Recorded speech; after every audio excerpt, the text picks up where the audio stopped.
ഇങ്ങനെയുള്ള കുറേ എൻറ്റിറ്റീസ് ഉണ്ട് എന്ന് കഴിഞ്ഞ എപ്പിസോഡിൽ പറഞ്ഞിരുന്നു. അപ്പം ഈ എൻറ്റിറ്റീസിനെ കാണാൻ കഴിയുന്ന ചില ആളുകളുണ്ട്, ചില ആളുകൾക്ക് കാണാൻ കഴിയുന്നില്ല. കാണാൻ കഴിയുന്നില്ല എന്ന് പറഞ്ഞാൽ തെറ്റാണ്. എൻ്റെ കൂടെ ഒരു എൻറ്റിറ്റി ഉണ്ടോ ഇല്ലയോ എന്ന് ഞാൻ എങ്ങനെ തിരിച്ചറിയും? ഉണ്ട്, പക്ഷെ തിരിച്ചറിയണമെങ്കിൽ ചെറിയ സാധനം സ്റ്റാർട്ട് ചെയ്യാതെ. ഈ എൻറ്റിറ്റീസ് നമുക്ക് ദോഷമാണോ അതോ നല്ലതാണോ എന്ന് എങ്ങനെയാണ് തിരിച്ചറിയുന്നത്? എല്ലാ എൻറ്റിറ്റീസും നമുക്ക് ദോഷം തന്നെയാണോ? ഓരോ മേത്ത് കയറിയിരിക്കുന്ന എൻറ്റിറ്റിയെ അനുസരിച്ച് ചിലതൊക്കെ തേങ്ങയിലേക്കും മടക്കിയിലേക്കും ഒക്കെ കയറിക്കോളും. ഈ ബ്ലാക്ക് മാജിക് ചെയ്ത് കഴിഞ്ഞാൽ അത്തരത്തിലുള്ള കാര്യങ്ങൾക്ക് ഇതെങ്ങനെയാണ്? ബ്ലാക്ക് മാജിക് ചെയ്തുള്ള കാര്യങ്ങൾ വരുമ്പോഴാണ് നമുക്ക് അഘോരമായിട്ടുള്ള സാധനങ്ങൾ ഉപയോഗിക്കും.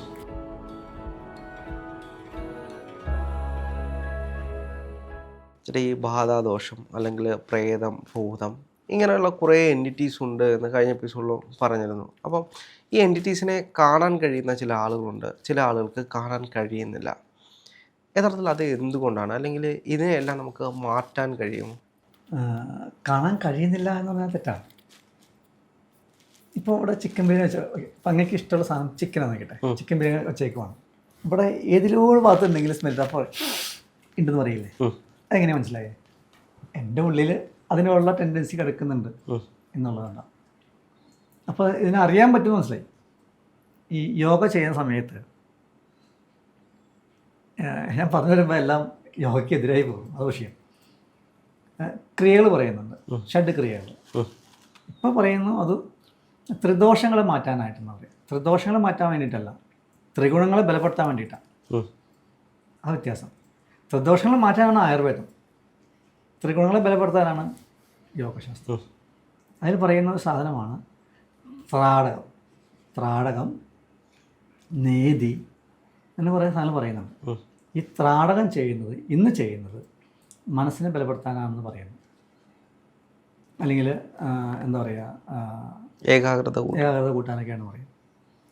കൃത്യമായ രീതിയിൽ ഒരു 41 ദിവസത്തെ വ്രതം നിഷ്ഠയാണ് കൂടി ത്രാടക ചെയ്യുന്ന ആൾക്ക് 42ാമത്തെ ദിവസം ഭൂമിക്കടിയിലുള്ള നിധികളെ കാണാൻ സാധിക്കും. ഭൂമിക്കടിയിലുള്ള എൻ്റെ അനുഭവം പറഞ്ഞാണ്. ആദ്യ കാലങ്ങളിൽ 10 ദിവസം കഴിയുമ്പോഴേക്കും ത്രാടക ചെയ്ത് കഴിയുമ്പോൾ നമുക്കൊരു സ്വർണ്ണ വെളിച്ചം കാണും. പിന്നീട് നമ്മൾ എന്താ പറയുക, കുറേ മായ വന്നിട്ട് അതിൻ്റെ ഉള്ളിൽ കുറേ ലോകങ്ങളൊക്കെ കാണും. ചിലപ്പോൾ ചില കാര്യങ്ങളൊക്കെ ഉള്ളതായിരിക്കട്ടെ, ഇല്ല പറയുന്നത്. കൃത്യമായ രീതിയിൽ ത്രാടക ചെയ്യുമ്പോൾ ഗുരുനാഥൻ്റെ പ്രസൻസ് ഇല്ലാതെ ചെയ്ത് കഴിഞ്ഞാൽ അത് മെൻ്റലാവും. അപ്പോൾ ത്രിപടി കൂടും. കൃത്യമായ രീതിയിലല്ല ചെയ്യുന്നതെങ്കിൽ കണ്ണിൻ്റെ കാഴ്ച പോകും. കൃത്യമായ രീതിയിൽ ചെയ്യുകയാണെങ്കിൽ ഭൂമിക്കടിയിലുള്ള നിധികളെ കാണാൻ സാധിക്കും. വീടിൻ്റെ അകത്ത് ചില ആളുകൾ ആഭിചാരം ചെയ്യും. ആഭിചാരം ചെയ്യുക വെച്ചാൽ വീടിൻ്റെ അകത്ത് ചില തകരുകൊണ്ട് വയ്ക്കും. അതിനൊക്കെ കണ്ടെത്താൻ പറ്റും. ഒരു കാലത്ത് ഞാൻ എൻ്റെ കല്യാണം മുമ്പൊക്കെ എടുക്കാൻ പോയിക്കൊണ്ടിരുന്ന ആളായിരുന്നു. അപ്പോൾ അത് പോകാറില്ല. കാരണം നമ്മുടെ ഈ സ്വഭാവം ആയിരിക്കില്ല അങ്ങനെ പോകുമ്പോഴേ. എല്ലാത്തിനും അതിൻ്റെതായ എനർജി അല്ലേ. അതിനെ എടുക്കണമെങ്കിൽ എൻ്റെ ബോഡി അതേ തലത്തിൽ വൈബ്രേറ്റ് ചെയ്യണം. അപ്പോൾ എന്ത് പറ്റും, ഞാൻ എൻ്റെ സ്വഭാവത്തിൽ മാറ്റം വരുത്തണം. മാറ്റം വരും, കുറച്ച് ദിവസങ്ങളിൽ മാറ്റം വരും. അപ്പോൾ അവർ നിർത്തിയതാണ്. ഇനിയും യോഗശാസ്ത്രമല്ലാതെ മരുന്നുകളുണ്ട്. ചില മരുന്നുകളുണ്ട്. കൺമഷി കൂട്ടുന്ന മരുന്നൊക്കെ ഉണ്ട്. ഞാൻ ഉപയോഗിച്ചിട്ടില്ല, കേട്ടുകളി മാത്രമേ ഉള്ളൂ. മാന്ത്രികന്മാരായിട്ടുള്ള ഗുരുക്കന്മാർ ഈ സാധനത്തിനെ ചില കൺമഷി അതിന് പറക്കുന്ന ഓന്തിനെ എറിഞ്ഞു പിടിക്കാൻ പറയാം. ഞാൻ ചെയ്തിട്ടില്ല കേട്ടോ, എനിക്കറിയില്ല. പഠിച്ച വിഷയങ്ങൾ പറഞ്ഞു മാത്രമേ ഉള്ളൂ. പിടിച്ച് അതിനെ വേറെ രീതിയിൽ ചെയ്തിട്ട് കൺമഷിക്കൂട്ടൊക്കെ ഉണ്ടാക്കി ചെയ്യുന്ന രീതിയുണ്ട്. അത് കണ്ണിൻ്റെ മുകളിൽ തന്നെ എഴുതി കഴിഞ്ഞാൽ ഭൂമിക്കടിയിലുള്ള നിധികളെ കാണാൻ പറ്റുമെന്ന് പറയുന്ന ആളാണ്. ഇനി വേറെ രീതിയിൽ ഈ ശ്രീചക്ര ഉപാസനയൊക്കെ ചെയ്യുന്ന ഗുരുക്കന്മാർക്ക് വെളിപാടുണ്ടാവും. നാളെ നമ്മൾ സ്ഥലത്ത് പോണ സ്ഥലത്ത് ഇന്ന ആൾക്കാർ കാണുമെന്നുള്ള സ്വപ്ന ദർശനം പോലെ ഉണ്ടാവും. അത് സാധന കൂട്ടിയാലാണ് മായയാണോ ശരിയാണെന്ന് അറിയാൻ പറ്റുള്ളൂ. നാളെ ആരോട് മിണ്ടണമെന്നൊക്കെ അവർ സ്വപ്നത്തിൽ പറഞ്ഞു തരും. ഇങ്ങനെ പല രീതികളുണ്ട്. പിന്നെയും ഞാനിപ്പോൾ ഒരു എൻറ്റിറ്റിയെ കണ്ടു. ഒരു എൻറ്റിറ്റിയെ കാണുമ്പോൾ അതിൻ്റെ നമുക്ക് കമ്മ്യൂണിക്കേറ്റ് ചെയ്യാം. കമ്മ്യൂണിക്കേറ്റ് ചെയ്യുന്ന ഈ വെർബലല്ല, സംസാരം കൊണ്ടല്ല, അല്ലാതെ തന്നെ നമുക്ക് സംസാരത്തിന് വേണമെങ്കിൽ അങ്ങനെയാവാം. നമുക്ക് ഫീൽ ചെയ്യാം അവർ എന്താ പറഞ്ഞതെന്നുള്ള ഫീൽ നമുക്കുണ്ടാവും. കാരണം അവർക്ക് വേണ്ടത് ഊർജ്ജമാണ്. അവർക്ക് സ്വന്തമായിട്ട് ഊർജ്ജം ഉണ്ടാക്കാനുള്ള കപ്പാസിറ്റി ഇല്ല. അവർ ഊർജ്ജം എടുക്കുന്നത് നമ്മുടെ ഊർജ്ജം കൊണ്ടാണ്. അത് മനസ്സിലാവണമെങ്കിൽ ഈ സപ്തധാതു എന്നുള്ള കൺസെപ്റ്റ് ഉണ്ട് ആയുർവേദം. അതിൽ അഷ്ടധാതുവാണ് പ്രാണൻ. ഈ സപ്തധാതുവിൽ നിന്നും അഷ്ടധാതു ആകുമ്പോഴാണ് ഈ എൻറ്റിറ്റീസിൻ്റെ ഫോർമേഷൻ. അപ്പോൾ ഈ എൻറ്റിറ്റി ഈ അഷ്ടധാതുവായി പ്രാണൻ എടുക്കാൻ വേണ്ടി വന്നതാണ്.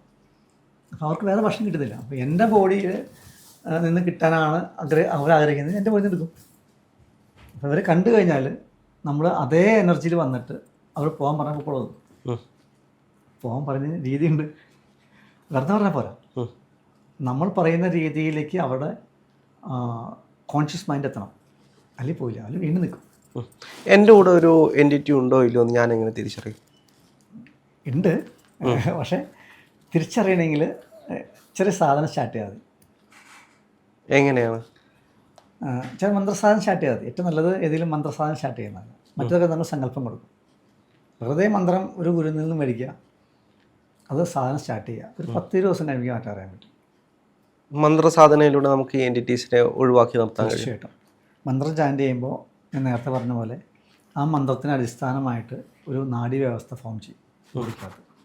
ഇപ്പോൾ ബഗലാമുഖി ആ അമ്മയുടെ മന്ത്രം ഞാൻ ചെയ്യാൻ നിൽക്കട്ടെ, ഭയങ്കര പവർഫുള്ളാണ് കേട്ടോ.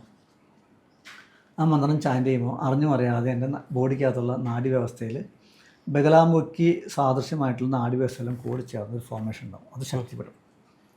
അത് ശക്തിപ്പെടുമ്പോൾ ഈ നാഡീവ്യവസ്ഥ, ഈ 7 ചക്രങ്ങളും 7 ആധാരപത്നത്തിനുള്ളിലൂടെയും ആ എനർജി ഫ്ലോ ചെയ്യും. അതല്ല അതെന്ത് വല്ലകളെ ഒരു ശരീരം നോക്കിയാൽ ഇഷ്ടംമാതിരി എൻറ്റിറ്റീസ് ഒക്കെ ഉണ്ടാവും. എല്ലാവരുടെയും ശരീരത്ത് എൻറ്റിറ്റീസ് ഉണ്ടാവും. ഉണ്ടാവും. നമ്മളിപ്പോൾ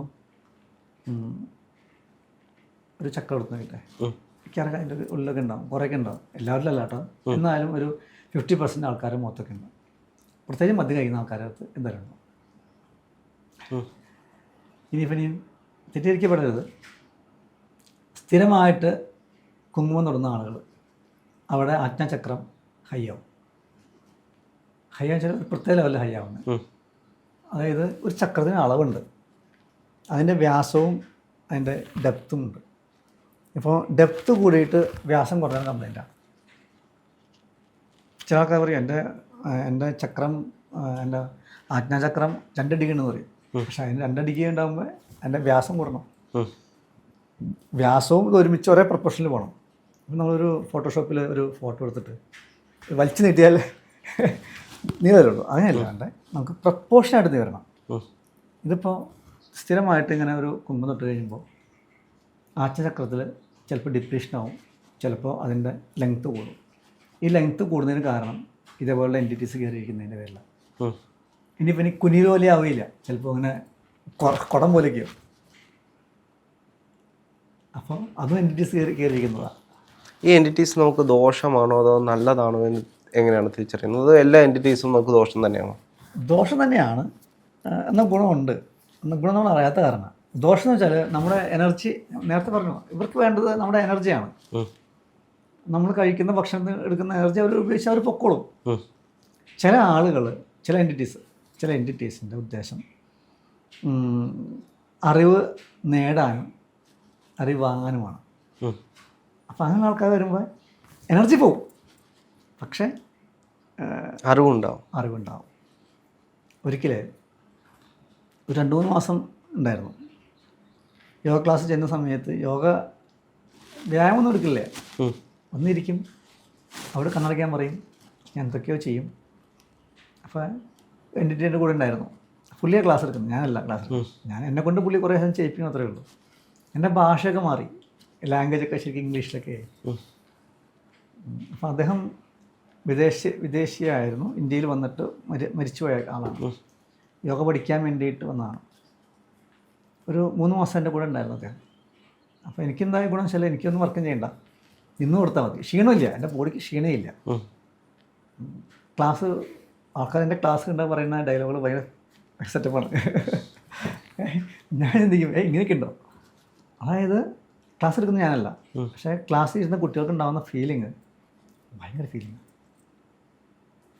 അപ്പോൾ ഇദ്ദേഹം കുറച്ച് നാൾ ഉണ്ടായിരുന്നു, കൂടെ ഉണ്ടായിരുന്നു. പക്ഷേ ഞാൻ അതിനെ ഒഴിവാക്കിയതിൻ്റെ കാരണം വെച്ചാൽ കൂടെ ഉണ്ടാകുന്നതിന് തെറ്റില്ല, നമ്മുടെ ചക്രങ്ങളിൽ കയറിയിരിക്കാൻ അനുവദിക്കരുത്. ചക്രങ്ങളിലോ പത്മങ്ങളിലോ കയറിയിരിക്കാൻ അനുവദിക്കരുത്. നമ്മൾ നിയന്ത്രിക്കാൻ തുടങ്ങും. നിയന്ത്രണം പാടില്ല. എൻ്റെ ആത്മാവിനെ, എൻ്റെ ശരീരത്തെ നിയന്ത്രിക്കുന്നത് ഞാൻ മാത്രമാണുള്ളൂ. അപ്പോൾ നമ്മൾ വൃത്തിയായ രീതിയിൽ സാധനം ചെയ്യുമ്പോൾ ഈ ശരീരത്തിൻ്റെ അകത്ത് വേറെ എൻറ്റിറ്റീസിനൊക്കെ പോകും. ഞാൻ മാത്രം നിയന്ത്രിക്കും. ഞാൻ എന്ന് പറഞ്ഞ എൻറ്റിറ്റി മാത്രമേ ഇതിൽ നിയന്ത്രിക്കുള്ളൂ. എൻ്റെ മാത്രമാവും ശരീരം. ഇപ്പോൾ നമ്മൾ ഈ മന്ത്രവാദം അല്ലെങ്കിൽ പൂജാതി കാര്യങ്ങളൊക്കെ ഇതിനു വേണ്ടി ചെയ്യാറുണ്ട്. ഇതെങ്ങനെയാണ് ഇതിന് ഫലവത്താവുന്നത്? പൂജാവിധികളിൽ ചെയ്യുമ്പോൾ ഒന്ന് ഉപയോഗിക്കുന്ന മരുന്നുകൾ, മരുന്ന് പറയുന്നത് ഹോമിക്കപ്പെടുന്ന സാധനത്തെ കാര്യം കൂടുതൽ എനിക്ക് ഇഷ്ടം മരുന്നാണ്. ആ മരുന്ന് ഇടുന്ന അളവ് വെറുതെ ഇടുകയാണ്, ഒരു മന്ത്രത്തെ ശക്തി കൊണ്ടിടണം. ഓരോ ഹവിസ് ഇടുമ്പോഴും അവിടെ ഉണ്ടാവുന്ന അഗ്നി കൊണ്ട് ഒരു എനർജി ഫോർമേഷൻ ഉണ്ടാവും, അതുകൊണ്ട് മാറ്റപ്പെടും. ഇപ്പോൾ തിലകഹവനം, അതായത് എള്ളും നെയ്യും കൂട്ടിച്ചേർത്ത് കത്തിച്ച് കഴിഞ്ഞാൽ ഇവിടെ ഉണ്ടാവുന്ന എനർജിക്ക് ഒരു മാറ്റം വരും. അതായത് എത്ര മെറ്റൽ കണ്ടൻ്റുള്ള സാധനമാണെങ്കിലും താഴത്തേക്ക് ഇങ്ങനെ വരുമ്പോൾ അതിനെ എലിവേറ്റ് ചെയ്യാൻ സഹായിക്കും. അതായത് ഈ നമ്മൾ കാണുന്ന ഈ ഡയമെൻഷൻസിലുള്ള എനർജിയെ അതിൻ്റെ സൂക്ഷ്മമായ എനർജിയിലേക്ക് കൊണ്ടുപോകാൻ സഹായിക്കും. അതാണ് എള്ള് കത്തിക്കുമ്പോൾ ഉണ്ടാകുന്ന വ്യത്യാസം. അപ്പോൾ തിലഹാരം ചെയ്യുമ്പോൾ എന്താ ഗുണമെന്ന് വെച്ചാൽ എൻ്റെ ബോഡിയിൽ ശിവക്ഷേത്രങ്ങളിലുണ്ട് കേട്ടോ, വിഷ്ണു ക്ഷേത്രങ്ങളിലുണ്ട്. പക്ഷേ രണ്ട് രീതിയിൽ ചെയ്യാം. മരിച്ചു പോയ ആൾക്ക് മോക്ഷം കിട്ടാണ്ട് വരുമ്പോഴും കൊടുക്കാം. അതായത് ഈ പഞ്ചഭൂതത്തിൽ നമുക്ക് കാണുന്ന ഈ ഡയമെൻഷൻസിൽ അവർ എനർജി ഉണ്ടെങ്കിൽ ഈ എള്ളിട്ട് കത്തിച്ച് കഴിയുമ്പോൾ ഈ സാധനം ഈ ഡയമെൻഷൻ അടുത്ത ഡയമെൻഷൻ നീ എൻ്റെ ബോഡിയിലാണ് ഇരിക്കട്ടെ. എൻ്റെ അച്ഛൻ മരിച്ചുപോയി, അപ്പോൾ എൻ്റെ അച്ഛൻ്റെ പേരിൽ ഞാൻ തിലകം ചെയ്യുമ്പോൾ അച്ഛൻ്റെ ഓറ ബോഡി അല്ലെങ്കിൽ ഈ ഡയമെൻഷൻസ് ഉണ്ടെങ്കിൽ അത് അതിൻ്റെ അല്പം സെറ്റിലായിട്ട് പോകും. ഇനിയിപ്പോൾ എൻ്റെ ബോഡിക്കകത്തൊരു എനർജി ബോഡി എന്ന് നോക്കിട്ടെ, ആ എൻ്റെ മുമ്പിൽ വെച്ചുകൊണ്ട് ഇത് ചെയ്യുന്ന സമയത്ത് എൻ്റെ ബോഡിയിലുള്ള എൻറ്റിറ്റികൾ അടുത്ത ഡയമെൻഷനിൽ ട്രാൻസ്ഫർ ചെയ്യും. അപ്പോൾ എനർജികൾ അങ്ങനെ മാറിപ്പോകും. പൂജ ചെയ്യുന്ന സമയത്ത് എള്ള് മാത്രമല്ല പല സാധനങ്ങളും ഹോമിക്കപ്പെടുന്നുണ്ട്. അപ്പോൾ അതിനൊരു ഊർജ്ജമുണ്ട്. നെയ്യ് കത്തിക്കുമ്പോൾ ഉണ്ടാകുന്ന സ്മെല്ല് വ്യത്യാസമുണ്ട്. അപ്പോൾ എനർജി ഉണ്ട്, ആ എനർജി കൊണ്ടും പോകും. പിന്നെ മന്ത്രം കൂടി ഉണ്ടല്ലോ, മന്ത്രം സാധാരണ മന്ത്രമൊന്നും അയക്കില്ല, അഘോരമായിട്ടുള്ള മന്ത്രങ്ങളൊക്കെ ആയിരിക്കും ഉപയോഗിക്കുക. ഓരോ മേത്ത് കയറിയിരിക്കുന്ന എൻറ്റിറ്റിയെ അനുസരിച്ച് ചിലതൊക്കെ തേങ്ങയിലേക്കും മടക്കിയിലേക്കും ഒക്കെ കയറിക്കോളും. ഈ ബ്ലാക്ക് മാജിക് ചെയ്ത് കഴിഞ്ഞാൽ അത്തരത്തിലുള്ള കാര്യങ്ങൾക്ക് ഇതെങ്ങനെയാണ്? ബ്ലാക്ക് മാജിക് ചെയ്തുള്ള കാര്യങ്ങൾ വരുമ്പോഴാണ് നമുക്ക് അഘോരമായിട്ടുള്ള സാധനങ്ങളൊക്കെ ഉപയോഗിക്കാം. അല്ലെങ്കിൽ മുജ്ജന്മമായിട്ടുള്ള സാധനമൊക്കെ ആണെങ്കിൽ അത് പ്രശ്നം വരില്ല. മുജ്ജന്മമാണെങ്കിലും അവിടെ അതിന് സഹായിക്കാനായിട്ട് എൻറ്റിറ്റി വരും. ഇതെല്ലാം കോറിലേറ്ററാണ്.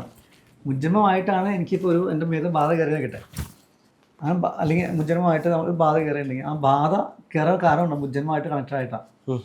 അപ്പോൾ അതിനെ മാറ്റുന്ന സമയത്ത് വലിയ വിഷയം ഉണ്ടാവില്ലായിരിക്കും. പക്ഷേ ഒരു മന്ത്രവാദി സാധനം ചെയ്യുന്ന സമയത്ത് അവിടെ നമുക്ക് ഗണിക്കേണ്ട കാര്യം എന്ന് വെച്ചാൽ ആ മന്ത്രവാദി ചെയ്യാൻ ഞാൻ അനുഭവിക്കുന്ന ഒരു കാരണം ഉണ്ടാവും.